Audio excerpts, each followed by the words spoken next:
One controversial aspect of civil liberties we haven't touched on yet is surveillance. Let's start with a definition so we know what we're talking about. Surveillance is the act of carefully watching a person or place, especially one that's suspected. Well, I'm sure we all have our own opinions on this.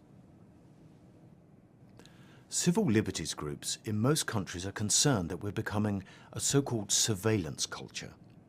That in the name of national and personal security, national governments are obtaining detailed information on their citizens and tracking their movements, internet use, financial transactions, and so on. And it's not just the government. Today it's possible for savvy private organizations to get information on individuals from different sources and build a kind of composite picture, a profile, if you will. Some people think that this is fine, if it helps the government or if their local supermarket knows their shopping habits. They shouldn't have anything to hide, right?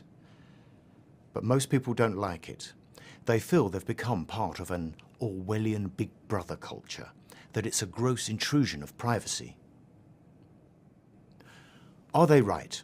Well, you can judge for yourselves because I'm going to take you through some of the surveillance mechanisms that are out there. We'll start by looking at a few of the more familiar ones, and then move on to some more recent and technically sophisticated methods. First up, cameras. Today these are everywhere. Closed-circuit TV cameras are in stores monitoring shoplifters, in cash machines identifying fraud gangs, and on public transportation watching vandals and thugs. But of course, they're also watching perfectly ordinary, innocent people like you and me going about their daily lives, completely unaware that they're being monitored. You know, today, in the US, for example, there are probably upwards of 6 million surveillance cameras. In New York City alone, they've increased 50% in the past few years. And in Britain, that figure is 6.5 million cameras. That's about one camera for every 10 people, recording each citizen up to 300 times a day. Then there are traffic-based cameras monitoring vehicles via their registration numbers. Right now, the UK government is considering recording all car journeys taken on main roads as a deterrent to terrorism and crime generally. These cameras are being used way beyond their original purpose. It's downright invasive. Then we have credit card transactions. We're all familiar with this one, I'm sure. Every time we use a credit or debit card, we're making an announcement of where we are, how much we're spending, and on what. Again, useful for crime busting when, say, unusually large amounts of money are suddenly spent uncharacteristically.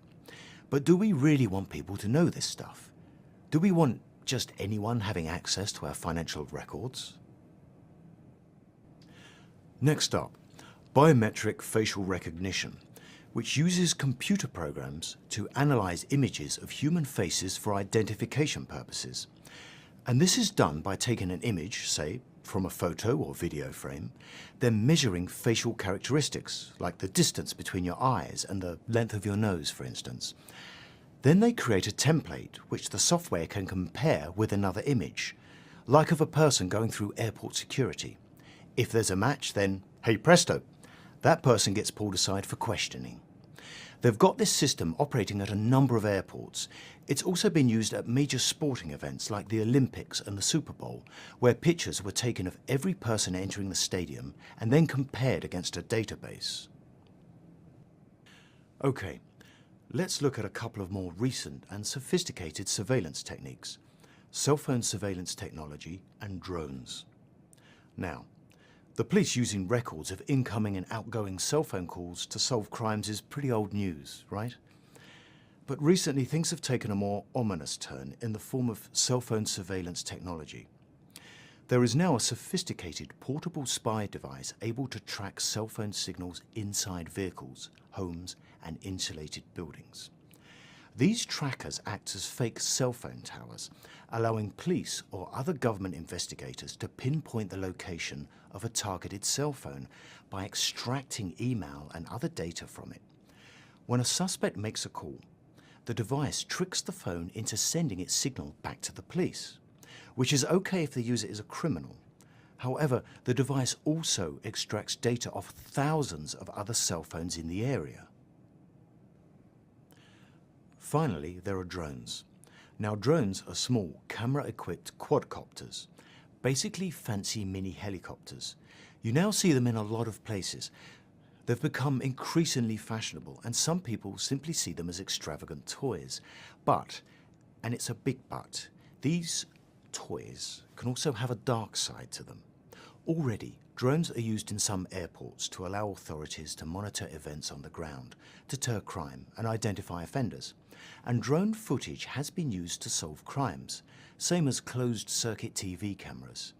And some of us may see that as acceptable. But get this, anybody, and I do mean anybody, can buy one of these drones, and there's nothing really stopping them from spying on whoever they wish. And although there's legislation governing their use, most people are either unaware of it or ignorant of it. So again, there's another real potential threat to our privacy, our civil liberties. Now, all the instances of surveillance I've mentioned, closed-circuit TV cameras, credit card tracking, biometric facial recognition, phone surveillance, and drones, they're all products of the digital age, of technology that's now so easily available that it's just too simple and tempting for security agencies and commercial organizations not to take advantage of it. And here's the catch. Just to function in today's world requires us, increasingly, to expose ourselves to these threats against our privacy. We basically have no choice. Let's face it. How many of us these days can really manage without a credit card, an ID card, email, or a cell phone? It's almost as if, well, if we want to have these things, then we have to accept the surveillance that goes with them, right? Now, I'm no conspiracy theorist, but, like many people, I don't believe all this surveillance is for our own good. I don't believe that those of us who have nothing to hide have nothing to fear. So it's reassuring that there are organizations out there protecting the rights of ordinary citizens like you and me. Let me wrap up with a quote from Mark Rottenberg, president of the Electronic Privacy Information Center, or EPIC, who says that the kind of open-ended surveillance we are now seeing is, quote, the digital electronic equivalent of allowing police to go through your home without a warrant. Now that's a sobering thought, wouldn't you say?